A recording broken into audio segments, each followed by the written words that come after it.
Up está de volta com mais um episódio. E estamos aqui para fazer o nosso top 10. Meu amigo Agora. Rodrigo Coelho, top 10 melhores jogos de 2022, simplesmente. A lista definitiva. A única lista que importa. A lista Ultimate. Simplesmente, mano, baseada em matemática. Matemática e bom senso. E sabedoria, né? Sabedoria Até também. certo ponto. E aquela coisa, a pessoa que pegar essa lista, ela vai ter que jogar na ordem do primeiro até o 20º, entendeu? E ela vai ser feliz se ela fizer isso. Exato, Porque exatamente. são só jogos excelentes, baseados aqui nas nossas opiniões, que, pra gente, pelo menos, são as que importam. E, gente, eu posso fazer um retcon, cara? O retcon que eu vou fazer é o seguinte: a gente pegou no pé do Cardoso semana passada, etc, né, Death Stranding, e aí o plot twist aconteceu, né, Cardoso? Foi anunciado uma parada fantástica. Cara, eu queria dizer que se não fosse esse gancho que eu fiz, isso não teria sido anunciado. Eu combinei isso com o Kojima. O Kojima foi aqui durante a virada do ano viver o momento histórico que eu vivi, que eu comentei na semana passada. E lá a gente fez um churrasco e lá ele me contou: Cardoso-san, estou fazendo um filme de Death Stranding. E aí eu fiquei, pô, muito pica, muito foda. Ele falou assim: pô, posso falar? Eu falei: pô, espera o Up. Porque vocês estão ligados que ele ouve o Up, né? Porque o podcast dele ia começar a sair quarta-feira, aí ele passou pra quinta-feira pra não bater de frente com a gente aqui, entendeu? Humilde, humilde. Então, tipo, o que ele falou? Ele falou: Cardoso-san, no primeiro episódio de 2023, você vai falar sobre o meu jogo, você vai esquentar a galera, vai fazer as pessoas ficarem emocionadas,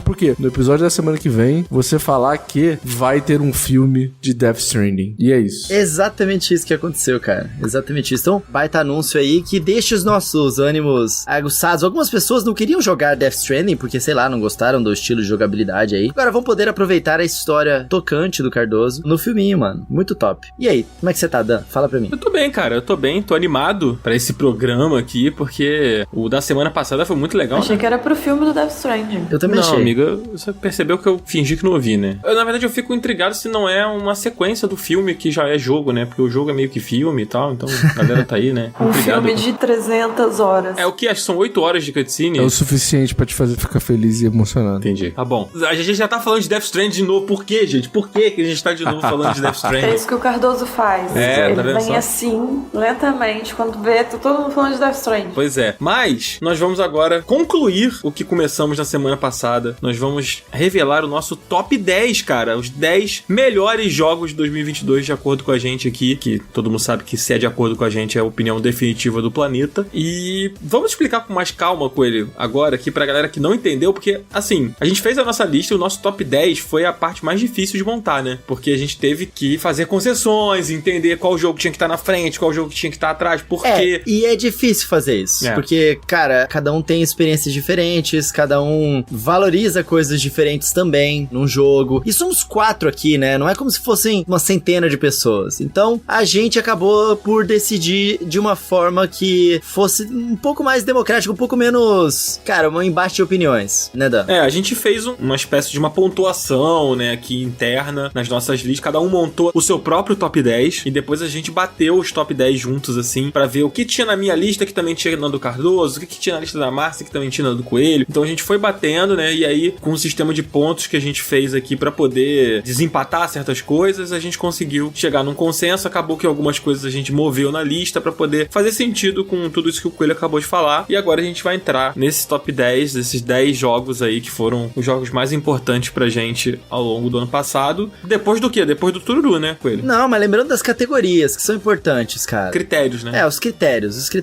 Jogabilidade do jogo, o charme e o tesão que o jogo despertou. Tipo, é muito quanto aquele jogo te marcou, entendeu? Não é só, ele é tecnicamente fodão, no Metacritic tá com a nota. Não, cara, é de cada um de nós aqui o tesão que aquele jogo deu pra gente, quanto ele marcou a gente, a trama, se ela foi envolvente, e a diversão que ele nos causou também. É isso. Tudo isso após o Zabuzeta puxar o nosso querido Tururu. Então, Zabu, por favor, Tururu 2 de ano novo. Boa sorte aí, Zabuzeta. Que é o Tururu do Mr. Catra. É isso. Mas Qual como é é o o Tururu do Tururu Mr. do Catra? Mr. Eu acho que vocês não ouvem dele em Brasília, mas ele fala assim: Não. queria falar para todos os presentes que vai começar a putaria. É maravilhoso. Que vai começar o ano, entendeu? Vai começar o nosso programa. Então vai começar a putaria. Mas como que é assim, musicalmente, assim? É ele falando, tipo assim, vai começar um show. Não, mas se a gente converter isso pra um tururu. Pô, difícil, hein? Turaratá da tutaria!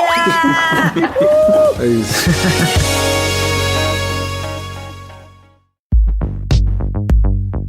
Semana passada tivemos o top 10 melhores jogos e agora é a hora da verdade top 20, mesmo. Top 20, coisa. Top 20. Tá maluco? Vamos lá, vou puxar de novo, vamos lá. Semana passada puxamos o top 20 melhores jogos do ano de 2022, do 20º, caralho, Cara, vai não é você, possível, Cardoso. não é possível. Vai você. Então você consegue terminar, vai. A gente acredita Caralho, em eu você, não cara. sei o que tá Fala aí. acontecendo comigo, mano. Do 20º colocado até o 11º. E hoje a gente vai fazer os nossos jogos favoritos aqui, os top 10. Começando já pelo 10º colocado, um jogo, cara, que ganhou muitas premiações no ano passado. Ao mesmo tempo, ele era uma continuação de algo que a gente já conhecia, mas que marcou os corações de muitas pessoas. E eu vou te falar sobre esse jogo, uma pequena curiosidade. A Mari foi jogar e ela começou a jogar, ela falou, caramba, esse jogo tá muito parecido com Castlevania Lords of Shadow, tipo, algumas mecânicas aqui, tá lembrando, lógico que no outro patamar de investimento e tudo mais, mas tá parecido, né? Engraçado, parece que eles pegaram umas inspirações. E aí, uma semana depois que ela tinha jogado isso, apareceu a notícia dizendo, eu não lembro quem que tinha falado da Santa Mônica, que adoraria trabalhar com a franquia Castlevania. A Mara falou assim, eu sabia! Eu falei que eles tinham pego inspiração lá. E o jogo que ficou em 10º colocado pra gente foi God of War Ragnarok. Caramba, se esse tá em 10º, quem será que tá na frente? Lembrando novamente, esse é o top 20 que realmente importa. Lógico. Sempre bom A lembrar. matemática não mente. Eu acho muito importante que a Márcia tenha frisado isso agora, né? Porque se você olhar pra trás, né? Olhar em retrospecto aí, tipo, já saiu a lista lá dos melhores jogos da Polygon, da Kotaku, IGN, não sei o quê. Os sites aí, os principais portais, né? A galera no YouTube já fizeram suas listas. A nossa tá saindo agora, em janeiro. Por quê? Porque é a Ultimate. Exato. Entendeu? Tipo, é a versão definitiva da E lista. porque as outras o pessoal faz correndo. É. A gente sentou, analisou, a gente desenvolveu uma Matematicamente, né? fórmula matemática. Não foi uma coisa assim, vou sentar aqui e falar 20 jogos. Não foi assim. A gente ficou horas discutindo sobre isso. Não foi um negócio tipo, vamos voltar pelo hype, né, amiga? A gente votou pelo quê? Pela razão matemática. E mais, é gente, isso. se vocês pararem para observar, já tem 3 anos que a gente faz nosso podcast aqui, né? É isso ou tô errado? Ou já estamos indo pro 4º ano? Já entramos no 4º ano, pô. Olha aí, Estamos no 4º, não é no 3º? 4º ano. Sério? Nossa, o tempo Ó, voa, né? 2020 foi o primeiro, 2021 foi o segundo, 2022 foi o terceiro, 2023 é o 4º Peguei ano. no colo esse podcast. Olha só, há quase 4 anos, esses 4 indivíduos se reúnem aqui. E ao longo desses 4 anos, nós fomos lapidando essa fórmula matemática pra poder chegar nessa lista aqui agora. Entendeu? Não é uma coisa que assim, a gente sentou ali, fez uma chamada no Google Meet e falou, pô, vamos fazer assim? Não, são 4 anos de estudo pra poder chegar nessa fórmula, entendeu? Se você parar pra perceber, nos outros anos não tiveram. A gente não fez um top 20 assim, porque a gente não tinha chegado ainda nessa fórmula que a gente chegou agora. Fórmula perfeita. É uma lista sem hype, né, amigos? Tipo, não é uma lista hypada, assim, se deixando levar pela emoção. Deu tempo de assentar as emoções e a gente pensar com calma. Exatamente. Então, God of War é o 10º colocado. Cara, esse foi o favorito do Cardoso na lista do The Game Awards do ano passado, né? Uhum. Cara, você elogiou muito, você jogou, fez os Berserk, fez tudo, né, cara? Cara, eu passei boa parte das férias agora platinando o jogo. Eu sou completamente apaixonado pela franquia, joguei todos os jogos e é aquilo que eu falei um pouquinho no programa lá do God of War. Eu acho que ele é um grande tributo a esse personagem tão incrível que é o Kratos. Mas ele tá aí, top 10, nota 10. Nota 10. Nota 10, top 10. O que é melhor é o que vem depois. Entendi. Ele é melhor do que o primeiro, Cardoso? Cara, eu não sei, mas é porque, tipo assim, ele tem vários problemas narrativos, ele tem uma narrativa meio vai e volta, vai pra lá, vai pra cá, mas eu acho que ele é tão singelo com o Kratos, ele é tão honesto e tão carinhoso com esse personagem que eu não tenho como não ter uma relação afetiva muito forte com esse jogo, sacou? Eu acho que ele é especial porque o Kratos é especial, sacou? Olha, eu gostei do God of War, tá? Mas ele não entrou no meu top 10, mano. Eu acho que muito do que eu gosto do God of War é graças ao God of War de 2018, sabe? E eu acho que isso fala muito, assim, sobre o jogo. Mas ele é um jogo incrível, impecável tecnicamente. É o AAA, assim, no seu estado máximo, né? Tipo, ele erra muito pouco. Só respondendo a pergunta do Coelho, tá? Eu não acho que ele é melhor do que o 2018, não. Assim, ele, obviamente, ele apura o combate, né? Ele traz mais ideias, ele traz mais coisas. Mas eu acho o 2018 mais redondo, assim, de forma geral, sabe? É a minha opinião. Eu acho que em 2018 o God of War pra mim só não foi o meu favorito porque teve Celeste, né? Mas ele ficou ali, do ladinho do Celeste pra mim, em 2018. Interessante isso, né? Como os games tocam as pessoas de diferentes formas, cara. Se você posta isso no Twitter, as pessoas iam falar: caraca, mano, até que eu ia te cancelar na hora. Como assim você tá comparando Celeste com God of War? Você não tá comparando, você tá falando o que te marcou, mano. E é sobre isso essa lista, assim, a gente é um agregado do que marcou mais cada um de nós aqui. E é por isso que God of War é um baita de um jogaço, por isso que ele tá em 10º colocado. Pô. E é engraçado a gente ver, assim, o resultado final, assim, das pontuações aqui, quando a gente compara com o que a gente espera do resto da internet, aquela coisa mais óbvia, né? E é por isso que é interessante. E é por isso que ela é definitiva, né, mano? Eu acho que a nossa lista tá legal. E em 9º lugar... Eu quero saber como é que se fala isso, Coelho. 9? Como é que é? É só 9, agora acabou o problema, entendeu? No 9. Puta que pariu, cara. Em 9 colocado. Em 9 colocado. O que ganhou de God of War, cara?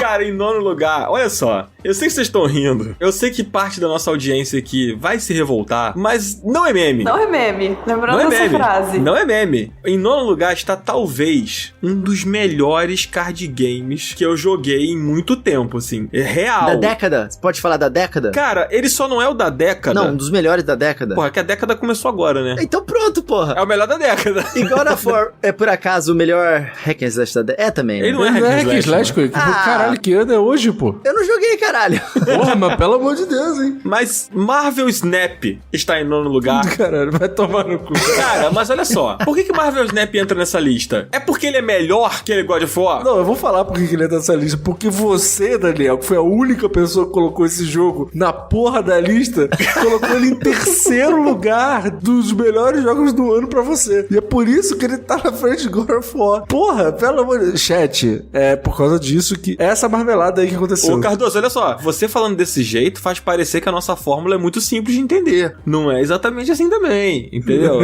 Foi um cálculo matemático extenso aqui, entendeu? Fórmula de Bhaskara aplicada de modo reverso, sabe? Então, assim, não é tão simples assim. Cara, a questão em fazer lista, o foda é que, tipo assim, o Marvel Snap é melhor que o God of War? Dá pra comparar Marvel Snap com God of War? Tipo, são jogos tão diferentes. A gente tá comparando aqui, é quem ganha. Mas é porque, assim, na minha opinião, o Marvel Snap como card game, ou seja, naquilo que ele se propõe, ele é fabuloso. Ele é fantástico, assim, sabe? Porra, eu achei que você fosse falar que ele era melhor que God of War, ia ser muito foda. Não é uma questão de ser melhor ou pior. É uma questão de... É apenas diferente. Ele é diferente, mas é o quanto ele impacta dentro do gênero que ele tá encaixado, sabe? Eu falei que eu acho o God of War 2018 melhor do que o God of War Ragnarok, sabe? Tipo, então assim, se a gente for comparar, eu não acho o God of War Ragnarok um supra-sumo, sabe? Eu acho ele um jogo excelente, sabe? Agora, o Marvel Snap eu coloco ele, assim, numa prateleira muito alta do gênero. Eu acho que ele é muito bom, ele é muito redondo. Cara, ele consegue trazer ideias novas pra uma parada que mantém um monte de card game no planeta, tanto digital, né, em jogo eletrônico, como carta mesmo. Então, tipo, você não espera em 2022 receber um card game que te surpreenda com uma mecânica muito nova, sabe? Que faz com que as partidas sejam muito diferentes e que você possa montar, sei lá, dezenas de decks completamente diferentes uns dos outros. E é um jogo grátis, né? Pra celular e pra PC. Ele faz muito bem, mano. Ele usa as mecânicas muito bem. Pra quem tá ouvindo e não jogou o Marvel Snap, eu recomendo muito, cara. Baixa porque ele é de graça. Você consegue montar um deck ali legal e começar a jogar de forma competitiva com um deck inicial. E eu gosto muito da mecânica do terreno. Eu já falei sobre ele no Up Indica no ano passado. Pra mim, o grande diferencial dele é isso, que você tem a sua mão de cartas, né? Seu adversário tem a mão de cartas dele. E você tem a mesa. Na mesa, você tem 3 terrenos, 3 campos onde você pode jogar as suas cartas. Cada campo desse, cada terreno desse, tem um efeito que afeta completamente o jogo. Desde um efeito que faz com que, sei lá, as cartas que são colocadas ali perdem ataque, até um efeito que, sei lá, faz com que a partida seja mais longa, ou faz com que a partida acabe mais rápido. E tudo isso afeta todas as estratégias. Então, por mais que você tenha um deck muito poderoso, pode ter um terreno que é colocado ali, que vai afetar todo o seu plano, toda a sua estratégia ou do seu adversário. Então as partidas são sempre diferentes, porque é sempre aleatório esses 3 terrenos. Que a chance chance de uma partida ser igual a outra é muito difícil. De vir 3 terrenos iguais em 2 partidas seguidas, sabe? É quase impossível isso acontecer. É incrível, cara. Eu acho legal ouvir isso vindo de você. Você joga o Magic the Gathering? Sim. Ou já jogou? Joguei muito, Arena. Então, você é um jogador, tipo, dos jogos de card game físicos, você é um jogador ávido, muito mesmo, que ao longo dos anos que a gente grava aqui o Up, a gente sempre ouve você falando bastante de todos os card games que saem, e eu ouvi você falando que esse aqui é um que se destaca realmente no gênero, mano, é muito da hora, dá pra entender a importância do game, sabe? Tipo, se você for olhar a internet afora, ele tá em várias listas de melhores do ano, sabe? Porque ele é um jogo realmente muito bom, cara. E surpreendentemente bom, sabe? Porque quando você vê a arte dele, você vê o ícone dele, você vê as propagandas dele, com exceção daquela que foi exibida no TGA, que é absurda, aquela animação lá, ele tem muita cara de jogo mobile genérico, sabe? Esses joguinhos de gacha, que você vai pegar o Homem-Aranha, você vai pegar o Pantera Negra, você vai pegar não sei o quê. E não é, mano. Ele não é um papa-moeda, ele não é um pay to win, sabe? Ele é um jogo que você vai jogando. É incrível. É incrível. Eu recomendo muito, assim. Se você tem qualquer apreço pelo estilo, que é card game, né? Eu acho que você tem que experimentar. Porra, é grátis, mano. Só simplesmente baixa e joga, assim. Resumindo toda essa dissertação, Marvel Snap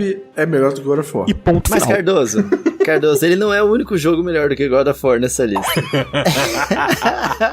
Tem mais 9. Quais são os próximos? Qual que é o próximo? Não, Mas, ô Márcia. Márcia, tem mais 9, mas tem um. Que é o próximo aqui da nossa lista. Foram vocês que colocaram, eu não sei do que vocês estão chocados. Foram vocês mesmos os responsáveis por isso aí. Ô, Márcia, não adianta você tirar o corpo fora, porque você faz parte do desenvolvimento da fórmula e você assina essa lista aqui junto com a gente, tá? Eu não tenho nada a ver com algumas coisas, como, por exemplo, o primeiro lugar. Não, você tem sim. Amiga, conta pra gente, então, qual é o 8º colocado melhor jogo do ano de 2022? Eu quero me recusar. Por que sempre sobra pra mim? Eu já falei do Mario Kart. Por que eu tenho que falar isso agora também? Eu falo então. Vai falar com orgulho, amigo? Vou falar com orgulho, vou falar aqui. Eu tô até de pé. A minha mesa não levanta, igual a do Cardoso, mas eu estou de pé com o microfone na mão. Em 8º lugar, no nosso top 10 aqui de 2022, não apenas um, mas 2 jogos. Pokémon Scarlet e Pokémon Violet. Puta que pariu, Porra, cara. moleque! Será que pelo menos uma vez eu vou poder falar um pouco dele sem fazer ressalva? Não. Não vai dar, né? Olha só, Cardoso, que ano estamos? Que ano é hoje? 2023, o ano do coelho. Só um minuto. Esse jogo saiu realmente em 2022? Sim, apesar de não parecer, né? Há quem diga que não. Eu tenho certeza disso. Antes de você começar a falar. A Márcia viu as fotos e achou que fosse do GameCube, tá ligado? Olha, apesar de parecer que ele saiu em 2001, ele é um jogo de 2022. É o que eu estou jogando agora, mano. Fazer o quê, cara? Olha, Pokémon Scarlet Violet, é difícil de falar dele porque ele é um jogo revoltante de tanto potencial desperdiçado por um jogo interminado. Ele é um jogo revoltante por tanta falta de respeito ao consumidor deles lançarem um jogo num estado que, cara, não condiz com a franquia. A gente falou muito sobre isso no episódio de Pokémon Scarlet Violet. Inclusive, recomendo que todos ouçam, né? Um episódio muito legal. É muito importante ouvirem, principalmente nessa polêmica aqui dessa lista. Só que não tem, cara. O ser humano, ele tem uma capacidade de adaptação. A gente é assim, cara. Quando a gente encontra algo que é divertido, que a gente gosta, a gente vai continuando utilizando aquilo, ou se divertindo com aquilo, ou jogando aquele jogo, apesar das suas falhas, cara. E Pokémon Scarlet Violet, apesar das falhas deles, é um jogo muito divertido, mano. Sério, quando eu comprei o PS5, pô, tava empolgadão, caraca, chegou o PS5, não sei o que. E aí um amigo meu falou, pô, cheguei em casa rapidão, vamos jogar um Pokémon, vamos fazer umas raids e tal. Cara, eu deixei minha caixa do PS5 lacradinha, louco, tinha acabado de chegar louco pra abrir. E aí eu fui lá com a Mari e a gente passou a tarde jogando. Mano, é um jogo que une as pessoas também. É Pokémon, a gente tem uma afeição pra aqueles personagens. E é muito divertido, cara. É foda a gente colocar numa lista de, pô, melhores jogos, porque quando você coloca uma comparação, uma medição, você vai cometer injustiças. Porque não dá pra fazer assim. Mas jogos que vocês mais se divertiram, jogos que vocês continuaram jogando depois, cara, não tem como negar que Pokémon é um desses games. É isso, sabe? Acho que é importante a gente falar também que o peso das nossas listas pessoais, né? Ah, porque o Dan deu 10 pra Pokémon Scarlet Violet e deu 6 pra God of War. Quando a gente fala em pontuação, em nota, a gente não tá falando desse tipo de nota, né? A gente fez aqui, cada um fez a sua lista e cada posição posição na nossa lista tem um peso. Então, só pra galera que tá ouvindo entender, se um jogo apareceu em várias listas, ele vai ter mais peso do que um jogo que não apareceu na lista da maioria de nós, sabe? Então, apareceu apenas em um. Então, só pra vocês entenderem que, tipo assim, quando a gente tá falando, o God of War tá em 10º e o Pokémon tá em 8º, não quer dizer que o God of War tem uma nota mais baixa do que o Scarlet Violet, sabe? Não é exatamente nota de Metacritic aqui. Marcou menos o grupo como um todo. É aquilo que a gente falou, tipo, divertimento, a trama, o gameplay e ser tesudo e charmoso como o jogo. Gostoso. Coisa que, por exemplo, charmoso Pokémon Scarlet Violet não é muito. Mano, não tem como negar que Pokémon é um negócio que pega todo mundo do coração. Claro que eles têm seu charme, eles estão feios graficamente. Os Pokémons são charmosos. Coelho, quando você voa, dá pra ver uma massinha de modelado no lugar do mundo. Pô, pelo amor de Deus, como é que você é charmoso, Coelho? Porra, mas os personagens são legais, mano. Os Pokémon são charmosos. Com quem você interage com aquele mundo. Não dá pra negar, mano. Tem o seu charme. E a história dele é muito legal, sabe? Eles acertaram isso. E eu acho curioso que, apesar de tudo, o Pokémon Scarlet Violet estava na lista do Cardoso, né? Pois é. Dentre os favoritos dele do ano, né, Cardoso? Eu me diverti com o jogo. Não recomendei ele no programa, porque eu acho que ele é irrecomendável da maneira como ele foi lançado. Mas eu acho que divertimento não tem a ver com falha técnica, tá ligado? São coisas muito diferentes, pô. Eu me diverti com o jogo, eu gosto do jogo. Acho que quando a gente fez o programa, né, a gente não vai voltar muito nisso, porque, cara, sério mesmo, se você tá ouvindo aí, você quer saber mais sobre Pokémon, ouça o episódio sobre o Pokémon, que é um episódio que tá bem completo, assim, a gente passou por tudo do jogo, mas quando a gente fala de problema técnico, como o Cardoso acabou de falar, tipo, o Cardoso não recomendou, eu também não recomendei lá no episódio, mas é porque a gente precisa ser bem claro com quem tá ouvindo, porque as pessoas têm perfis diferentes, sabe? Há jogadores que se adaptam àquilo ali, que relevam as coisas e não se incomodam. Há jogadores também que têm sorte, né? Não enfrentam bugs muito graves, não enfrentam problemas técnicos. Pô, por exemplo, quando a gente gravou Cyberpunk, a Márcia não pegou nenhum bug de travamento, de perder save. Nem de coisa errada, não peguei nada. Moleque, eu também não. Mas com ele, você jogou depois, né? Não, mano, eu joguei no PS4 Slim. No ano de lançamento eu joguei em dezembro. Então. Ele tinha tido alguns patches, mas ele ainda tava todo cagado tecnicamente. Sim. Só que a gente não passou por essas coisas muito. Não passou, mas há pessoas que passaram e que, tipo, não toleram esse tipo de coisa. Então, assim... E é justa a reclamação. É justa, lógico, sabe? E é por isso que fica difícil você indicar também, né? Tipo, pô, cara, vou te indicar um jogo, aí a pessoa vai e passa por uma situação dessa, e aí? Fui eu que indiquei, tá ligado? Mas esses erros de travamento, pelo menos, parece que o Pokémon resolveu, né? De fechar sozinho e tal. Eles estão arrumando o jogo aí. Eu me diverti muito com o Pokémon, cara. Tipo, eu ainda tô jogando o jogo. Ele ainda tem conteúdo, ele ainda tem coisa pra fazer, tem as raids. E ele foi um dos jogos que eu mais joguei. Temos de dedicação mesmo, de passar mais horas jogando, né? Eu acho que eu só joguei mais o Elden Ring mesmo, em 2022, que também é um jogo muito grande, né? Mas eu joguei muito Pokémon. O Cardoso também jogou bastante, né? O Coelho também. E é isso. Esse é o nosso 8º lugar, Pokémon Scarlet Violet. E em 7º lugar, falando em jogo longo e em jogo envolvente, a gente tem Xenoblade Chronicles 3. Olha só, eu queria falar uma coisa muito importante, que daqui pra frente é muito importante que os ouvintes entendam o quanto esse podcast aqui é nintendista safado.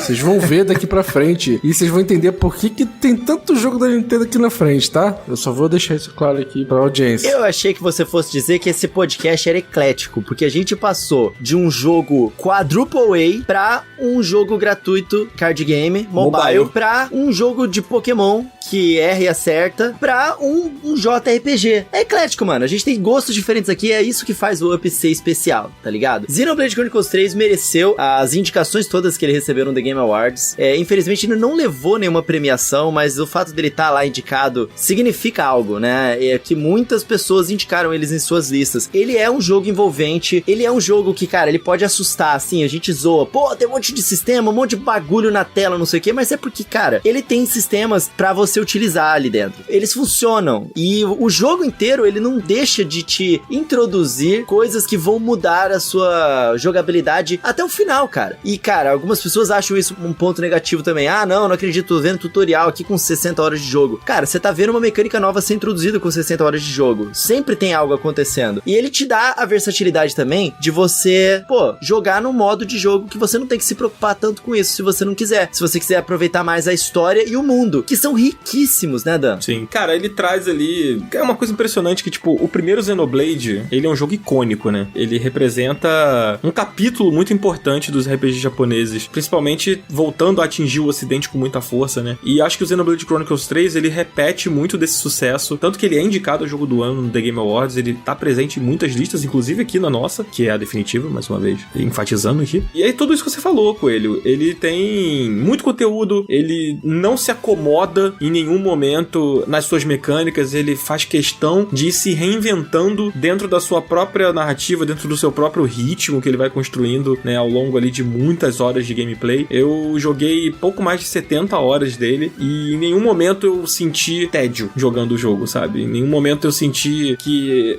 eu já dominei esse jogo aqui. Não, eu era sempre desafiado a entender um novo estilo de jogo, a entender uma nova maneira de utilizar os meus personagens, e eu acho isso muito legal em um RPG desse tamanho, sabe? Porque, cara, sei lá, você pega vários RPGs japoneses aí, que são muito bons e tal, mas que depois de um tempo, o combate turno se torna chato, é sempre a mesma coisa e tal, aí tipo, o inimigo ele fica mais forte, assim, tem uma escala de nível naqueles adversários que você tá encontrando no mapa, mas não tem uma evolução do seu personagem tão satisfatória, sabe? E eu acho que o Xenoblade Chronicles 3, ele tem essa evolução satisfatória. É muito maneiro, cara, é muito legal, desafiador pra caramba, é muito bom. Eu acho que ele merece todos os elogios. Além de mecanicamente ser muito interessante, ele também aborda um tema muito sensível, né, cara? Ele fala de guerra, ele fala sobre finitude de uma maneira muito doce, muito sutil ali, né? E falar sobre finitude é muito difícil, principalmente quando você decide falar com tanta sutileza e ao mesmo tempo com profundidade. Ele faz muito bem, cara, enredo, personagens, é um jogo incrível. A história dele é muito envolvente, ela é muito boa, e ela vai te puxar muitos sentimentos. Demais. Uns sentimentos de dor tratado com muito respeito, cara, coisas que vão te fazer chorar, momentos que vão te fazer rir e momentos que vão te fazer ficar feliz, assim, pela conquista de um personagem que, cara, ele nem existe na vida real, sabe? Xenoblade é muito foda, mano, ele merece estar aqui nessa lista toda. Se a gente, ficou fazendo um monte de ressalva aí pra Pokémon Marvel Snap, Xenoblade não precisa de nenhuma, merece demais. Exatamente, e em sexto lugar, a gente traz um jogo aqui que o Cardoso amou, e se eu não me engano foi top 1 do Cardoso, né, em 2022, que é o Immortality, um jogo que eu ainda não joguei, mas que eu vou jogar agora em 2023, principalmente porque se ele tá nessa lista, a gente tem que jogar, né, cara? Cara, eu fico muito decepcionado que as pessoas não dão a chance pra Immortality, porque Immortality tá literalmente em todos os lugares, mano. Tem pra telefone, tem na Netflix, tem no Game Pass. Ele tem pra mobile? Tem. Caraca, eu não sabia não, mano. Dá pra você jogar direto pela Netflix Games. Que legal, cara. E assim, cara, eu acho que Immortality pra mim é o jogo mais surpreendente do ano, é um jogo fantástico, é um jogo que te instiga a ficar olhando horas e horas de material de filme, de vídeo, sem que você se sinta entediado com isso, assim, você se sente o tempo inteiro instigado a entender melhor quem é essa personagem, o que aconteceu com ela e como é que você faz pra desvendar esse mistério. E ele é um jogo que, no momento em que você descobre o que ele foi feito pra você descobrir, não só em história que eu tô falando, estou falando em outras coisas, ele é um jogo que demonstra que videogame não é só o que a gente convencionou do que era, sabe? Filminho, não sei o que, mas não é isso, é o fato de você se surpreender, é o fato de você remexer nesse material, é o fato de que só os videogames conseguem trazer, e eu acho que a galera perdeu com o tempo isso, né? A galera acha que videogame é gráfico, videogame é, sei lá, dar tiro e etc, e videogames pode ser outras coisas também. Eu acho que Immortality tá aí pra mostrar que narrativa, ela também não precisa ser linear, sabe? Tipo, eu vejo muita gente reclamando de, mas a narrativa ocidental e não sei o que, e tem gente também do ocidente que tá fazendo outros estilos de narrativa e que funcionam super bem. Então, eu já falei pra caramba de Immortality aqui no Up, mas eu recomendo demais, cara. Por favor, joguem Immortality e que vocês vão se surpreender. É isso. Pena que não é um jogo, né? Caralho, depois de tudo isso, alguém fala isso daí de fuder, né? Né? Alguém. É foda, mano. É foda. Não, eu estou emulando o Twitter. É apenas isso. Não, o Twitter em 2023 vai ser diferente, Coelho. Verdade. É o ano do coelho, pô. É o ano do coelho.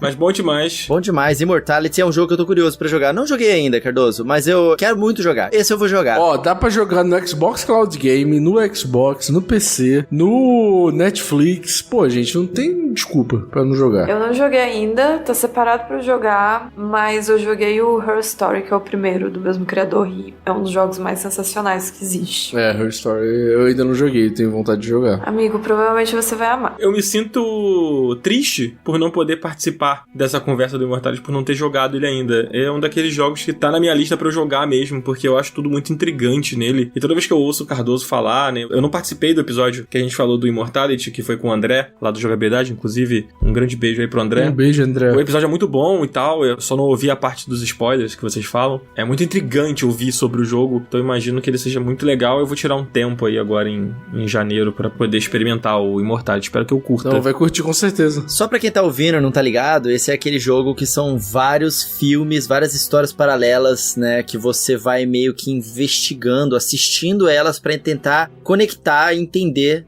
um mistério geral que ocorre, né? E são pessoas reais sendo filmadas, então é bem interessante. Sim. É como se você achasse takes, né? Fitas de gravação de um filme que nunca saiu, né? A história é o seguinte, o Sam Barlow, que é o cara que ele é o diretor desse jogo, ele contou uma história no The Game Awards falando que ele conheceu uns diretores de cinema norte-americanos e esses diretores de cinema falaram sobre uma atriz chamada Marissa Marcel. E aí, o que eles explicaram dessa história é que a Marissa Marcel, ela era uma atriz muito interessante, uma atriz, tipo, que tinha um grande futuro, mas ela gravou 3 filmes em momentos muito distintos, tipo assim, sei lá, anos 70, anos 80 e anos 90, em 3 décadas distintas, e por algum motivo nenhum desses filmes saiu. Mas o Sam Barlow achou esse material bruto e aí quis disponibilizar pra galera num aplicativo em que todo mundo ajudasse a entender o que aconteceu com a Marissa Marcel. O problema é, no momento em que você dá play no primeiro clipe, dá um bug nesse aplicativo e você perde todos os clipes. E aí você só tem acesso ao primeiro clipe que você escolheu. E aí, pra você ir indo de um clipe pro outro, você precisa utilizar uma tecnologia que eles chamam de Match Cut, que é uma tecnologia que, por exemplo, você clica no rosto da Marissa, você vai pra uma outra cena que começa com o rosto dela. Você clica numa vela, você vai pra uma outra cena com uma vela. Você clica num crucifixo, você vai pra uma outra cena com um crucifixo também. E dessa maneira você vai encontrando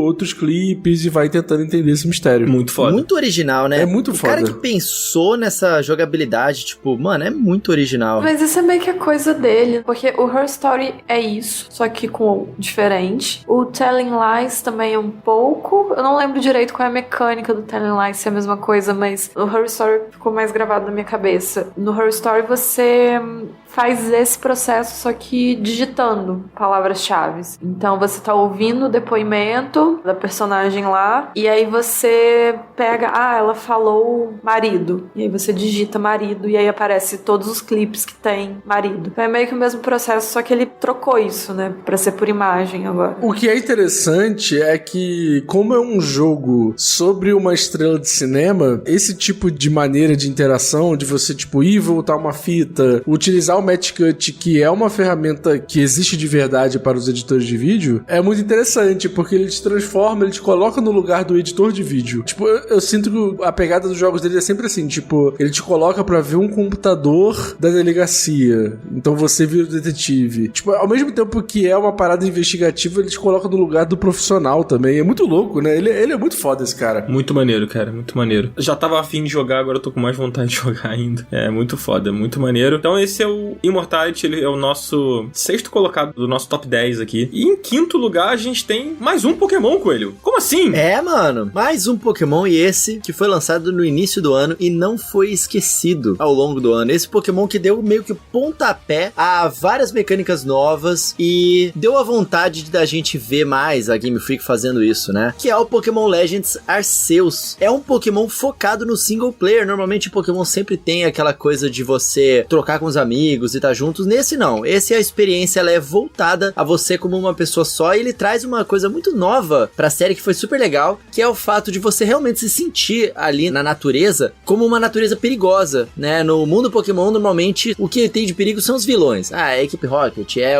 a equipe vilã do grupo. No Pokémon Legends Arceus, os Pokémon são o perigo. Eles te atacam. E você, como treinador, tem que desviar desses ataques, você tem que participar da natureza a te positivamente. E ele foi um jogo que marcou o ano de muitas pessoas, porque até depois do lançamento de Pokémon Scarlet e Violet, todas as análises comparavam de alguma forma com Pokémon Legends Arceus, e eu vi muitas, cara, e muitas pessoas falando, poxa, olha, eu vou falar, eu preferia o Pokémon Legends Arceus em várias questões, porque, cara, como eles não fizeram uma nova geração, eles fizeram um spin-off, eles puderam, acho que, ter um pouco mais de liberdade de mudar as mecânicas que estão tão enraizadas na franquia, e eles acertaram, fizeram o jogo ficar mais divertido de você capturar Pokémon, por exemplo, né, Dan? Cara, demais, assim. Eu acho que fez muito bem a Game Freak trabalhar com um escopo menor. E eu acho que esse jogo é a prova disso, sabe? E é engraçado, cara, que no passado, né, no Sword and Shield, por exemplo, quando a gente ficou sabendo que o jogo não teria uma National Dex, ou seja, que a gente não teria todos os Pokémons já criados dentro do jogo, as pessoas reclamaram muito. As pessoas ficaram revoltadíssimas com a possibilidade de, sei lá, não ter o Bulbasauro no jogo, de não ter o Charmander no jogo, sabe? As pessoas ficaram revoltadas, porque você tem o seu Pokémon favorito ali, e às vezes o seu Pokémon favorito não é, sei lá, o Pikachu, sabe? Que é um Pokémon que provavelmente vai estar em todos os jogos de Pokémon. Às vezes é, sei lá, é a Ekans, sabe? E aí não tem a Ekans. O meu é a Mawile. É, você se ferrou, né? Um Pokémon super aleatório. O seu é o Mega, né? Você já falou aqui. É o Mega ainda por cima. Eu me ferrei completamente. Ficou total no passado, né? E as pessoas, elas não aceitaram isso, não receberam isso muito bem. E aí, essa revolta com não ter todos os Pokémons, com ter um escopo menor e etc, etc, etc, foi completamente esquecida quando as pessoas jogaram Legends Arceus. E acho que se escancara que o problema não era que, vamos reduzir aqui. O problema era que o Sword and Shield não era um jogo tão bom quanto as pessoas gostariam que ele fosse, sabe? Ele era um jogo muito cômodo ali, né, em muitas coisas. E o Legends Arceus, ele é zero cômodo. Ele é muito criativo, ele é muito envolvente, ele é muito divertido. A todo instante, ele te surpreende, cara. E, tipo, o Pokémon parou de ser esse tipo de jogo, né, que traz esse tipo de surpresa, além de, sei lá, a nova evolução de um Pokémon específico, ou um novo Pokémon que você não conhece. Ele te surpreende mecanicamente. E eu acho que ele faz isso muito bem, cara. Ele cumpre muito bem o papel de RPG. É um RPG muito legal. E a lore dele é muito foda. O lance de você ir pro passado. E isso que você falou, né, com ele, de tipo, do perigo dos Pokémons, faz todo sentido dentro do contexto do jogo, porque você vai pra uma época em que não existe a tecnologia que existe nos jogos de Pokémon que a gente tá acostumados, né? Você não tem uma Pokédex eletrônica. Você não tem uma Pokébola eletrônica. É tudo artesanal, é tudo embrionário. Não existe o conceito de treinador Pokémon, né? Não existe. Eles não fazem parte da vida das pessoas na sociedade. Eles são selvagens, Eles né? convivem com os Pokémons ali, do tipo, os Pokémons ficam ali e a gente fica aqui, sabe? Tipo, aí alguns caras têm Pokémons, alguns Pokémons são domesticados, mas a maioria não. A maioria são Pokémons selvagens, são Pokémons perigosos. Cara, isso é muito maneiro, sabe? E você é um personagem que vem de uma era em que lidar com os Pokémons é mais fácil, então é natural que você assuma um protagonismo ali, porque você sabe lidar com os Pokémon de maneira que aqueles personagens não sabem. Cara, isso tudo é muito maneiro. Ele é o melhor Pokémon em muito tempo, assim. Pokémon é a maior franquia do entretenimento, não é à toa que a gente tá falando de 2 jogos de Pokémon aqui nessa lista. Eles carregam uma história de muitos e muitos anos que marcou a vida de muitas pessoas. Então, Pokémon Legends Arceus pega essa história e reinventa ela de uma forma criativa, né? Ele dá um gostinho pra gente do que poderia ser as coisas que a gente queria ver na franquia. Ele dá um gostinho da gente de tipo, caramba, como será que era o passado? Cara, na região de Johto, pô, lá com os 3 cães lendários. Tá ligado? Como é que seria aquilo? Como é que seria, agora a gente já sabe que seria incrível. Exatamente. Dá vontade. E eu acho, só pra encerrar sobre o Pokémon, eu acho que ele abriu uma porta, cara. Ele abriu aí uma possibilidade de vermos mais Pokémon nesse escopo, sabe? Ele tem um potencial muito grande de ser um spin-off recorrente. A gente vê outros capítulos nesses mesmos moldes, sabe? Pô, o jogo foi indicado a melhor RPG do ano, sabe? Tipo, há quanto tempo você não vê Pokémon ser indicado a alguma coisa, sabe? Exatamente. É uma parada diferente, sabe? Mas é isso. É isso aí. Nosso quinto lugar, nosso top 5 aqui é Pokémon Legends Arceus. E o nosso top 4 é um jogo que foi lançado em 2021, mas recebeu versões em 2022, né? Chegou no PlayStation, chegou no Switch também, que é o Artful Escape. Jogo que a Márcia e o Cardoso jogaram, fizeram um programa, a gente teve de ataque sobre, e ele tá aqui no nosso 4º lugar. Por que Artful Escape tá em 4º lugar da nossa lista? Porque ele é um jogo perfeito, ele é maravilhoso. Putz, não sei o que dizer exatamente, é um jogo de sentir. É um daqueles jogos que você joga e você vai entendendo o processo da jornada e a forma como as coisas te batem, a música. Jogos com música nesse sentido ainda, que não são jogos de ritmo, são jogos que a música faz parte do jogo. Eles têm um negocinho especial pra mim. E Artful Escape ele faz isso desse jeito. E eu só lembro de sentir sensações jogando esse jogo. Ele é um plataforma, né? Ele é um joguinho de plataforma. Um jogo contemplativo, assim, tipo... Você mais vê aquele mundo do que você, de fato, interage muito com ele ou joga muito. Tipo, é um jogo muito simples, assim. Ele é um jogo side-scroller, né? Vibes Journey, assim. Pra mim é total isso. Ele é mais side-scroller e ele tem alguns momentos em que você precisa interagir com notas musicais, mas essas notas musicais são super simples, não é tipo um Guitar Hero super complexo e tal. Então eu acho que o grande barato, pra mim, pelo menos do Artful Escape, é que ele é uma viagem pra dentro, mas ao mesmo tempo pra fora, porque ele é, assim, você vai pro universo e galáxias e coisas, e ele é tão bonito, e ele é tão... Sabe quando você vê uma coisa que é muito bonita e que você não tem muito controle sobre ela? Por exemplo, teve uma vez que eu fui nas Cataratas do Iguaçu, e aí, tipo assim, é uma parada linda e maravilhosa, e ao mesmo tempo você fica pensando assim, cara, se eu botar minha cabeça aqui, eu acho que eu perco minha cabeça. Então, tipo assim, é uma coisa que é linda, mas ela é incontrolável, então uma força da natureza, assim. Então eu sinto que, de alguma maneira, o Artful Escape, ele é a nossa força da natureza que a gente tem dentro da gente, sabe? Porque o jogo é justamente uma busca interna daquele personagem ali que é super interessante. Mas como é que essa história é contada assim? Cara, eu nunca vi nada sobre o jogo, além das artes, né? E de ter ouvido o episódio que vocês fizeram, né? Ele é totalmente narrativo, né? Ele não tem uma gameplay, assim, muito mecânica e tal. Ou entendi errado? Cara, a mecânica dele é muito básica. Você anda, pula, toca guitarra e é isso. É mais isso. Se desenvolve meio naquele esquema de você precisa fazer um negócio, e aí quando você chega lá, tá faltando isso, vai até não sei onde buscar, falar com alguém. Ele fica te jogando nessas jornadas, assim, de certa forma. E aí, desse jeito, você vai conhecendo personagens e indo a lugares que são bonitos e tal, e tendo algumas interações. Ele tem mais diálogo até, ele tem umas opções de diálogo, então eu não lembro se isso influencia muito, tipo, o que você escolhe no diálogo, mas ele tem essas opções de diálogo e tem a coisa da música, e geralmente a música é meio que é a parte mais jogo, assim, né? Você faz algo mais direto, você interage mais com o jogo durante a música, que aí você realmente tem que apertar o botão na hora certa. Mas isso vem pra ser tipo umas batalhas com chefe, assim, às vezes, tem uma sensação assim. Só que é mais sobre a jornada, não é tanto sobre o tocar a música ou as escolhas de diálogo, é mais sobre as situações que o personagem cai e como você vai vendo a transformação dele, de onde você começou até o final, assim, o que você virou. E aí é muito reflexivo, né? Você pega muito sobre momentos da vida e dessa coisa de o que você sempre quis ser e o peso que as pessoas colocam em cima de você sobre a sua vida e etc. E o que você pode se tornar. Ele é um jogo muito pra você apreciar a arte, tanto no sentido visual, que ele é muito bonito, quanto contemplativo, é uma coisa muito artística no geral. Muito legal. Artful Escape tá em tudo quanto é lugar agora, né? Tem no PlayStation, tem no Xbox, tem no Switch. E é mais um indie aqui na nossa lista, né? É um jogo baratinho, né? Não é um jogo muito caro, né? Então acho que vale muito a pena. Verdade. Nosso quarto lugar aí. E agora a gente vai entrar o quê? No nosso pódio, né? Top 3. Maravilhoso esse pódio. Exatamente. Quem é o nosso top 3, Cardoso? Cara, nosso top 3 é o jogo do gatinho comunista, cara. O jogo que revolucionou o TikTok de gaming.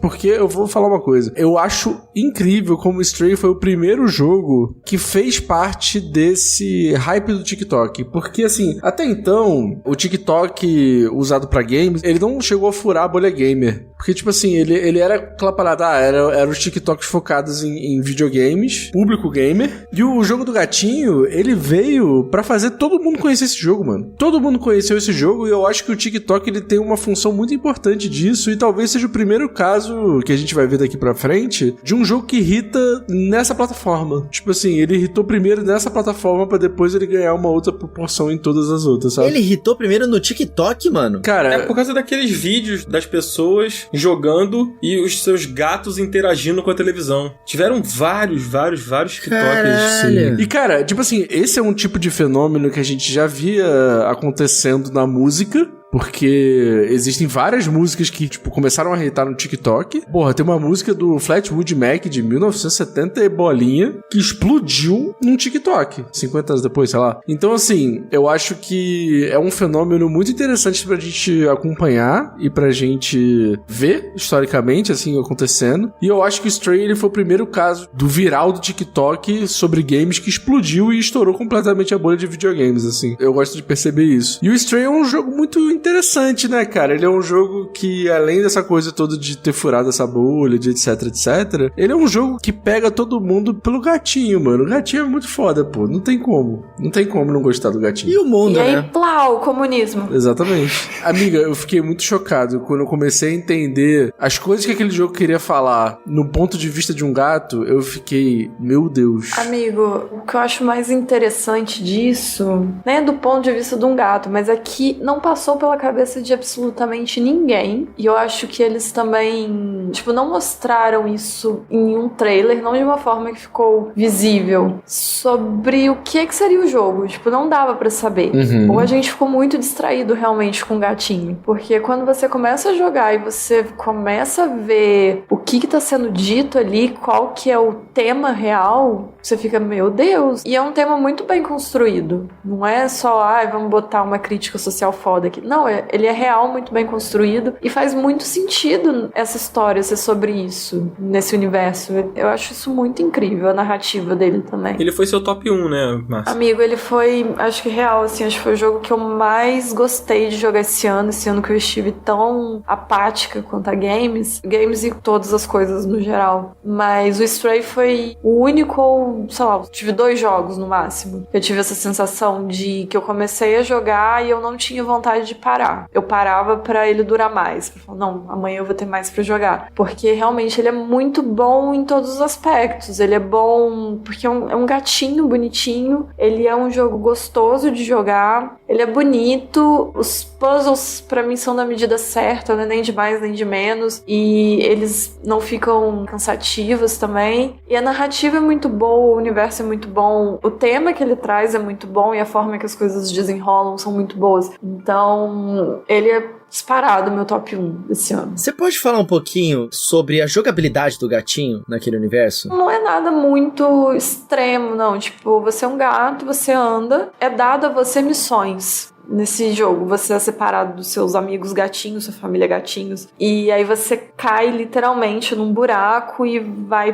pra esse mundo onde tem os robôs, e os robôs entram nesse esquema de missõezinhas, né? Você quer chegar num lugar e os robôs querem algo também, então meio que fica aquela coisa de um se ajudando. E aí você anda, pula e resolve puzzles, tudo com a física de um gato mesmo. Não sai muito do que seria possível de um gato de fato fazer. Ele pula, ele corre, ele mexe com as coisas, mas realmente do jeito que um gato faria. E aí acaba sendo mais puzzle mesmo. Tem uma hora até que você tem uma arma. O gatinho, ele tem um amiguinho robô, um robozinho que fica nas costas dele. Que é maravilhoso. Que ele é meio que o intermediário entre, né, o gato e o mundo. Então o robozinho traduz as coisas. Às vezes você consegue dar uma controladinha a mais com esse robozinho em algumas coisas, tipo a parte mesmo que você tem uma arma, o robozinho ajuda, eu acho que alguma coisa assim. Então você tem essas duas coisas, o gato pra movimentar, pular, encostar, jogar coisa no chão, enfim. E o robozinho faz esse intermédio. Quando é algo mais eletrônico que precisa de interação, ele que vai e traduz e etc. O robô, ele faz meio que o papel da comunicação também com o jogador, né? Porque o gato não fala, né? Pois é, ele é o tradutor ali da coisa, em todos os sentidos, tanto do gato para o robô e do que os robôs estão falando pra você também, porque ele vira meio que não é necessariamente o narrador, mas ele é a figura que te ensina a jogar, porque como ele tá repassando as coisas pro gato, ele tá passando pra você, na verdade. Então ele assume esse papel também. E como que o jogo conta a história dele? Ele vai nessa direção de você ter um objetivo e você precisa de coisas pra chegar até lá. No começo você tem essa queda, que você tava lá na natureza com seus gatos e cai no buraco, que é um esgoto, e aí você realmente, tipo, cai muito fundo num lugar. E quando você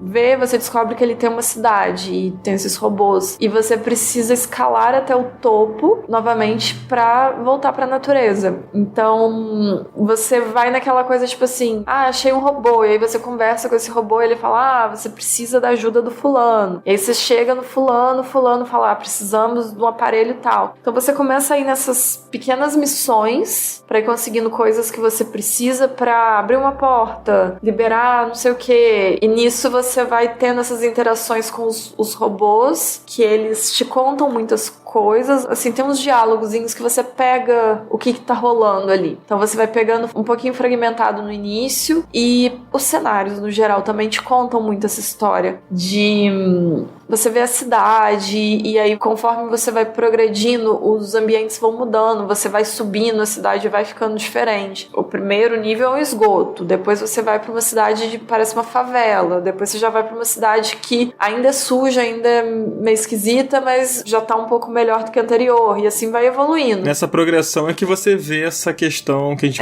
falou, da questão social, que você né? vai entendendo, e aí você começa a fazer essa comparação com o que você tá vendo ali, com o que alguns personagens já te falaram, porque eles não são muito didáticos de chegar aí, olha, aconteceu isso, isso e isso, por isso, não é assim, é um fragmento, alguém te fala uma frase, e aí quando você tá mais pra frente, você lembra dessa frase e fala, então, nossa, eles estão nessa situação de, sei lá, de repressão, ou de pobreza, porque estão condicionando eles a isso, e eles acreditam numa verdade que não é verdade. Então você vai pegando por isso mesmo, mas por diálogo e tal. Eu acho que você pega uns textos também durante o jogo, que você lê algumas coisas. Você tem as cartas, né? Você tem as Sim, cartas tem dos alguma coisa que você vai pegando. Você tem os livros, você tem os textos, você tem as cartas, as letras das músicas também, pro cara lá do violão tocar. Tem uma série de coisas que vão te contando um pouco mais sobre aquele lugar e um pouco mais sobre essa história, né? Que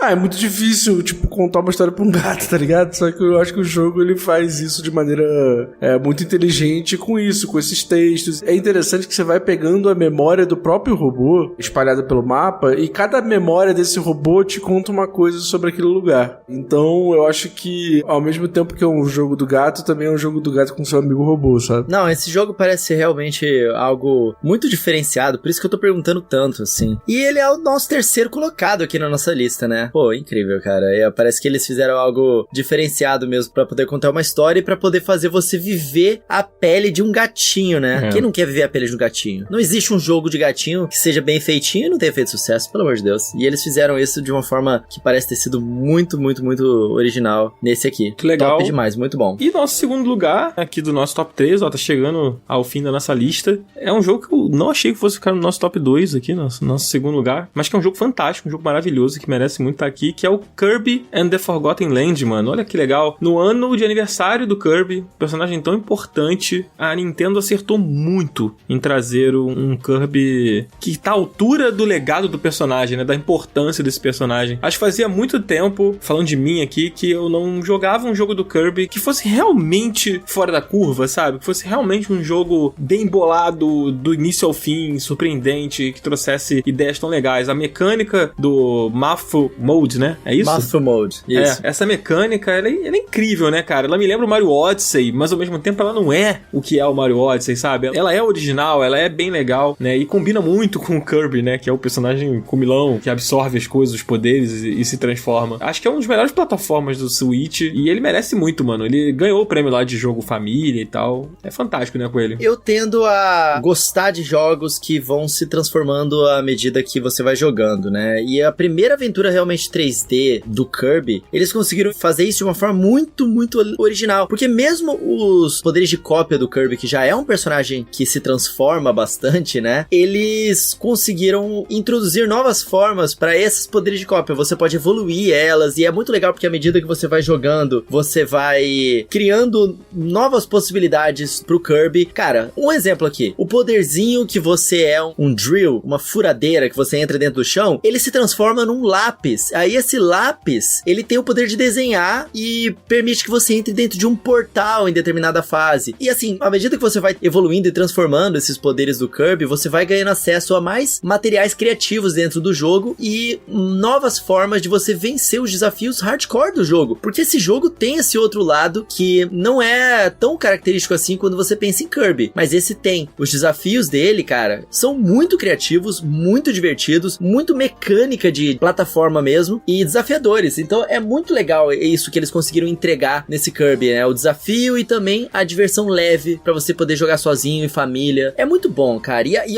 como o jogo se transforma do início todo felizinho pro final completamente megalomaníaco é algo muito surpreendente. A forma com que o Kirby ele rouba o poder dos inimigos e ele também pode engolir pedaços do cenário, eles servem propósitos diferentes, né? O Mouthful Mode, quando você pega um carro, quando você pega um cone, quando você pega qualquer bagulho, você usa ele pra poder fazer puzzles dentro do cenário, você usa ele pra poder ter uma sessão de gameplay interessante, diferente, que não é só você copiar pra poder bater no inimigo e passar do desafio, sabe? É muito maneiro isso. Sim, é muito foda, cara. Pô, eu adorei esse jogo. Eu não esperava gostar tanto, assim. Tipo, os trailers foram legais, né? Apareceu o Kirby Car, né? Que virou um meme na internet e tal. Todo mundo ficou, tipo, morrendo de amores por isso, porque aquele trailer de revelação do Kirby Carrinho foi muito maneiro, né? É, o Kirby. É, exatamente. Pô, por favor, que ele venha no próximo Mario Kart, cara. Pelo amor de Deus. Cara, jogo de plataforma, tem vários muito bons, sabe? No Switch tem vários, cara, legais, assim, pra você jogar. Mas o Kirby, ele é tipo Tier S, assim, sabe? Ele é muito, muito bom. É imperdível. E eu acho que é legal a gente bater nessa tecla, porque o Kirby, ele se tornou nos últimos anos, assim, uma franquia, né, muito voltada pra um público infantil. E um público infantil, quando eu digo, é realmente criança mesmo, assim, tipo, ele é pouco desafiador, sabe? Eu sei que você gosta do Star Allies, Coelho, você já falou isso aqui. Não gosto dele porque ele é um bom jogo, eu gosto dele porque eu joguei ele com meu filho, é diferente. Acho que ele é um bom jogo introdutório, né? É, exatamente. Ele é um bom jogo pra criança. É, pra criança que tá principalmente começando a pegar videogame, né? Começando a aprender ali, a jogar e tal. Acredito que ele faça esse papel até melhor do que o Yoshi faz, né? Provavelmente. É. O Kirby, antigamente, ele era um jogo que abraçava um público mais jovem, talvez não tão jovem quanto o Star Allies abraça, por exemplo. Mas ele era inventivo pra caramba. Eu acho que o Star Allies, por exemplo, ele é limitado nas suas ideias, sabe? Ele não executa tão bem as suas ideias quanto poderia. E o Forgotten Land, ele é muito engenhoso, sabe? Ele é muito criativo e ele não deixa de ser um jogo que também pega um público bem infantil, sabe? Que pega uma criança ali que tá aprendendo a se familiarizar com videogame, sabe? Então acho que ele consegue atingir todas as pontas e quando ele quer ser desafiador, ele é bastante desafiador, sabe? Pô, o pós-game dele é bem desafiador, sabe? Cara, é um jogo incrível. Quem tem Nintendo Switch aí e quer um jogo de plataforma 3D que seja criativo, o Kirby é uma escolha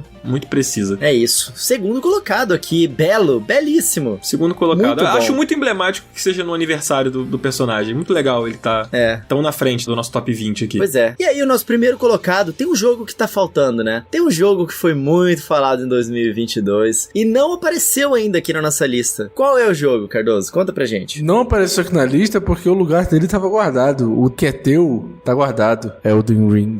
Elden Ring, meus amigos. Nossa senhora. Eu vou dar minha opinião breve, que eu acho que vocês vão falar mais. Ele foi um jogo que me fez gostar de Dark Souls e do gênero Souls, coisa que nenhum outro jogo tinha feito. Foi um jogo que me fez ficar 130 horas jogando, uma parada que eu nem ia fazer análise, nem ia fazer nada. Ele é um jogo que não só me prendeu, mas como me surpreendeu em absolutamente todas as esquinas que eu virei, todas as cavernas que eu entrei, todos os elevadores que eu peguei e fui parar do nada num subterrâneo que tinha um céu lindo e maravilhoso. Então, nossa, assim, eu acho que esse jogo ele é surpreendente a cada passo que você dá. E eu acho que ele é muito merecido que ele esteja em primeiro lugar, porque eu acho que, de fato, ele é um jogo fantástico, cara. É isso. Cara, uma coisa que eu acho curiosa é que eu não esperava que o Elden Ring fosse estar no topo da lista do Coelho. Caralho, nossa, imagina eu, né? Eu sei que você amou o jogo, eu sei que você adorou e tal. Porra, a gente falou sobre ele várias vezes aqui ao longo do ano no Up, em 2022, né? Quem ouve os episódios, quem é assinante, né? E cola nas nossas lives secretas e ouve sem pauta. Pô, esse jogo voltou várias vezes, assim. A gente fez aquele programa lá no início do ano, que foi um programa muito maneiro, foi o nosso programa mais baixado, inclusive, né? O Cardoso reforçou isso no na nossa gravação do The Game Awards. Foi um episódio muito maneiro que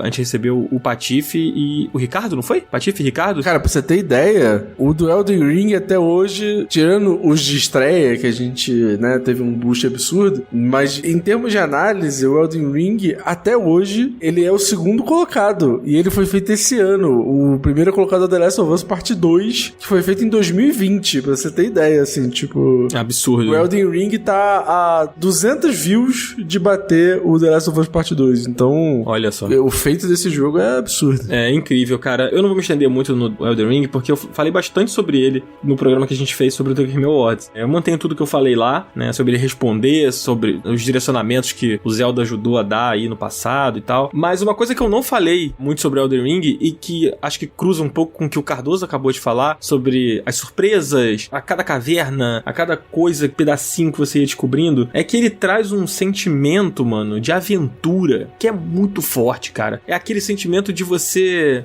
ter medo de dar um passo em falso, mas não porque um monstro vai te assustar e você vai tomar um jump scare foda, sabe? É porque ele é instigante. Isso ele sabe? é. Você tem medo de encontrar um inimigo muito poderoso e você não tá pronto. Você tem medo de se perder dentro de uma dungeon e não conseguir sair de lá, sabe? Você tem medo porque o mistério que ele cria ali, de uma forma fantasiosa e não de terror, sabe? Suspense, ele te envolve como uma sombra. Quando você vê, você tá desbravando, descobrindo e se surpreendendo e se maravilhando com as coisas que ele faz, sabe? Cara, é um RPG completo pra mim, assim. Cara, e o gênio desse jogo é a questão de que muitas das coisas que, se você olhar superficialmente, que era o que eu tinha feito no início, sério, lembra que eu odiei as primeiras 10 horas que eu joguei desse jogo, depois eu reiniciei ele entendendo muito melhor o que era pra ter sido aquela experiência, né? Uhum. E aí eu me apaixonei completamente e ele ficou, cara, no topo da minha lista. Eu também não esperava nunca, na minha vida, que isso fosse acontecer, sabe? O gênio dele é que várias dessas mecânicas que eu acho que o criador entende muito mais sobre comportamento humano, sobre curiosidade, sobre te instigar e sobre te dar as ferramentas pra você conseguir ultrapassar um desafio que é difícil e ele saber que você vai falhar, mas que cada falha que você tiver, você vai aprender um pouco pra te dar vontade de continuar tentando, sabe? A questão de você poder explorar um mundo que é completamente desconhecido e que a princípio, cara, não faz nenhum sentido. Nossa, por que esse negócio tá lá longe e não tem nada a ver com essa região aqui que eu tô, mas isso te causar uma série de surpresas, isso te causar a conversa com outras pessoas que estão jogando e, cara, isso engrandece tanto a experiência de Elden Ring. E tem uma coisa muito interessante, cara, é que, tipo assim, ao mesmo tempo que você tem um medo de algumas coisas, no sentido de, tipo, é muito difícil e eu sou fraco e eu vou morrer e tal, não sei o quê, existe um fascínio tão grande pela próxima coisa que você vai encontrar, existe uma coisa de fantástico em você, tipo, você tá andando distraído e nada tá acontecendo e de repente aparece um dragão gigante e te mata. Caralho, é sublime. E isso não quer dizer que, tipo, nossa, que horrível que é esse jogo, que eu morro do nada e não sei o quê. Mas você não fica com medo, você fica fascinado. Você fala assim, eu sou uma pequena poeirinha nesse mundo aqui e eu sou uma pequena poeira que quer descobrir tudo. Ele não é um jogo que te coloca no lugar do ser fantástico, que você é super poderoso. Não, ele te coloca no lugar do cara que tá ali, tipo assim, meio como observador e meio como desbravador daquela terra ali, sabe? E, cara, poucos jogos conseguem fazer isso, né, cara? Isso é um grande mérito do Elden Ring. Cara, é muito foda. O mundo é tão rico que você quer continuar explorando ele a todo momento que você tá jogando. Você quer continuar dentro daquele universo, né? Esse lance que você falou que do nada aparece um dragão, caralho, é muito linda a natureza daquele jogo, daquela natureza decaída, sabe? E você fica tipo, caralho, por que ele tá aqui? E tudo tem um motivo. Tudo existe uma história sendo contada sem ela subestimar a sua inteligência ali. É uma história sendo contada pra você através das ações, do cenário, que é coisa que os jogos de mundo aberto bons realmente conseguem fazer, e ali eles realmente conseguiram fazer de uma forma muito foda, cara. Sim. Por que nessa região esse dragão é esse dragão aqui e não é outro dragão? Aí você vai e você conhece, tipo, uma região que tem um monte de dragão, todos eles são meio parecidos, e aí isso tem a ver com a magia que aconteceu ali, da bruxa que tava lá, e as side quests que você vai pegando ali. É muito fascinante você desbravar esse mundo, e ele é uma experiência que fica com você, né? Porque você para de jogar e aquela coisa continua te instigando. Você continua pensando naquilo. Foi por isso que foi um jogo que eu joguei o ano inteiro, cara. É muito bom. Elden Ring é uma experiência diferenciada mesmo, assim.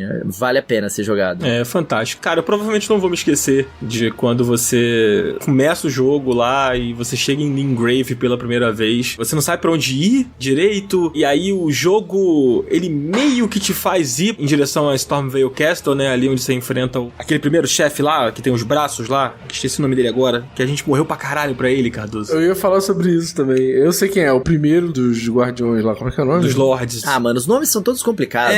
Eu lembro do nome da região e do mapa, mas não lembro do nome do chefe. Mas enfim, quando você chega ali e você sente que você não deveria estar ali, sabe? Cara, eu tô muito fraco, é pra eu estar aqui mesmo? É Godric, The Grafted. Exato. Isso. E aí você volta, comigo foi assim, né? Meu instinto, eu cheguei no castelo, falei, mano, não era pra eu estar aqui. E aí eu voltei, e aí eu encontrei aquela Cavalaria da Noite pela primeira vez. Nossa. Que parece um Nazgûl, né, do Senhor dos Anéis. E aí eu encontrei, eu levei uma coça. Aí eu falei, caralho, também não era pra eu estar aqui, sabe? E aí eu voltei lá pro início, aí eu achei aquela caverna onde você enfrenta aquele lobisomem e tal. E aí eu fui explorando, fui ficando mais forte, até que eu falei, vou voltar naquele castelo. Eu acho que é por ali, porque parece que o jogo tá me mandando ir por ali. E aí eu fui, e aí eu consegui derrotar o primeiro subchefe. Aí eu pedi ajuda do Cardoso e do Dias, né, o Guilherme Dias, inclusive. Eu ia falar, eu tenho uma memória muito gostosa desse dia, da gente tentando matar o Godric juntos lá, né? A gente criou aí, um grupo no WhatsApp. 1h da manhã, a gente berrando que a gente conseguiu matar ele junto. Pô, isso é muito foda, mano. Ô, Cardoso, a gente foi ajudar o Guilherme. O Guilherme invocou a gente. A gente tentou 16 vezes contra o Godric. Caralho. 16. Porque a gente tava muito fraco, mano. Tipo, o Guilherme Dias, ele tinha feito aquele atalho que você acha aquele baú que te transporta pra uma outra área e aí você pega uma espada pica lá. Ele viu esse troço na internet e ele foi lá e pegou essa espada. E ele achou que ele ia conseguir fazer tudo. Porque ele pegou aquela porra daquela espada que solta um Kamehameha. Aí ele chamou eu e o Cardoso, que ele não tava conseguindo sozinhos. Só que, mano, não dava. Cara, a gente tava muito fraco. Eu e o Cardoso, a gente tava muito fraco nesse momento do jogo. Mas foi muito maneiro, mano. Aí o Bruno Silva entrou no grupo depois. Cara, memórias muito incríveis de Elden Ring, Esse jogo é foda, cara. E sabe o que é legal? Que as armaduras do jogo, elas não mudam tanto, né? Elas não afetam tanto a sua jogabilidade. As armas afetam. A habilidade que cada uma das armas tem muda completamente e você vai trocando de arma à medida que você vai jogando por causa disso, porque você precisa de diferentes mecânicas de diferentes bosses. Eles talvez peçam que você jogue de uma forma diferente do que você estava acostumado, dependendo da região que você tava. A Renala, por exemplo, ela tem uma estratégia mais específica pra você usar contra ela, né, e tal. Tipo, eu lembro que o Cardoso me chamou pra enfrentar a Renala, que ele tinha travado nela. É, ficou difícil pra cacete. Eu também morri muito. O pessoal, pra todo mundo falando que é a mais fácil. Porra, eu e a Mari, a gente morreu demais. E também tem aquela cobra, mano. Porra, muito diferente forma de você lutar contra aquela cobra. Cara, e tem uma coisa que é interessante e que eu só ouvi, assim, de pouquíssimos jogos, eu acho que o Breath of the Wild talvez seja uma boa referência, é que eu nunca conversei com uma pessoa que tenha tido a mesma experiência que eu no Elden Ring. Cada um tem uma experiência completamente diferente, cara, e isso é tão gostoso que, tipo assim, isso gera assunto até hoje. Daria pra gente fazer mais 10 episódios de Elden Ring se a gente quisesse, porque são experiências muito diferentes, cara. É muito legal isso. É verdade, cara. Isso é muito foda mesmo. Cara, enfim,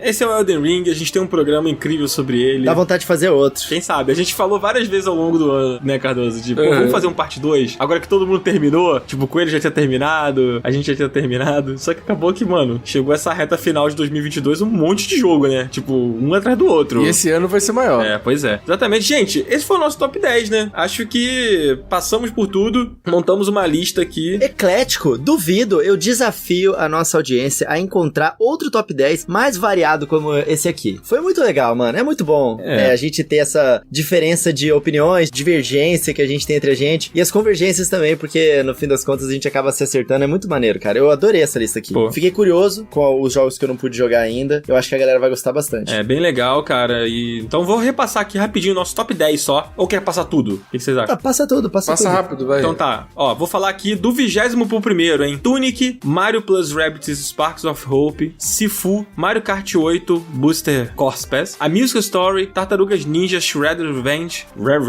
Cult of the Lamb, Bayonetta 3, Tinikin, ou Tinykin, como fala corretamente o Coelho. Em 11º lugar, a grande polêmica do outro episódio, que foi Death Stranding / Sonic Frontiers. Se você não tá entendendo, vai lá ouvir o episódio. E aí entra o nosso top 10, que foi o que a gente falou hoje, que é God of War Ragnarok, Marvel Snap, Pokémon Scarlet Violet, Xenoblade Chronicles 3, Immortality, Pokémon Legends Arceus, Artful Escape, Stray, Kirby and the Forgotten Land e Elden Ring em primeiro lugar. Ufa, muitas coisas, né? Muitas coisas. Foi muitas muito coisas. Legal. Maravilhoso. Gente, muito bom fazer esse episódio com vocês. Os 2 episódios. Convido a audiência aí a escutar a parte 1 também, né? Quem não escutou, porque você vai ouvir coisas muito legais aí sobre sobre esses jogos que a gente acabou de citar. Não dá tempo de fazer nosso Up Indica hoje, né, Cardoso? A gente já tá encerrando. Não dá. Mas, cara, uma coisa boa que é legal a gente falar pra nossa audiência. Com esse programa, Jogadã, encerramos o ano de 2022 aqui no Up. A cobertura e o assunto de tudo que rolou em 2022. Foi um ano com muitos jogos, foi um ano com muitas coisas, assim, e foi o primeiro ano do Up como produtor de conteúdo independente, assim. Então, muito obrigado a todos que fizeram isso ser possível, né? Principalmente as pessoas que apoiam a gente lá no Catarse, que são as pessoas que são as estruturas. Mantém o sonho vivo, a base, né? Pra que esse sonho continue vivo. Então, muito obrigado, foi muito legal. Eu espero que 2023 seja um ano com muito mais jogos. Eu espero que o nosso top 10 do ano que vem seja até melhor do que esse, que já foi muito foda. É isso. E já tá tendo jogo, né? Já tá rolando coisa aí pra gente jogar. E em breve a gente traz aqui mais jogos, mais programas. Muito obrigado a todo mundo aí que acompanha. Vamos nessa, Coelho? Vamos nessa, Márcia? Vamos nessa, amigos. Vamos nessa. Muito obrigado a todos vocês que sempre acompanham a gente aqui. Não se esqueçam, deixa 5 estrelinhas aí no Spotify, ajuda a gente pra caramba. Vamos começar 2023 forte aí. Ativa o sininho aí em todas as redes e dá uma olhada nas nossas redes que estão aqui na descrição do episódio. Vem conversar com a gente nas redes sociais. Prometo que a gente é muito legal, tá bom? Então é isso. Valeu todo mundo, amigos. Beijo, Dan, Márcia Cardoso. Nos vemos na quarta-feira que vem às 10 horas da manhã, amigos. Valeu, gente. Tchau.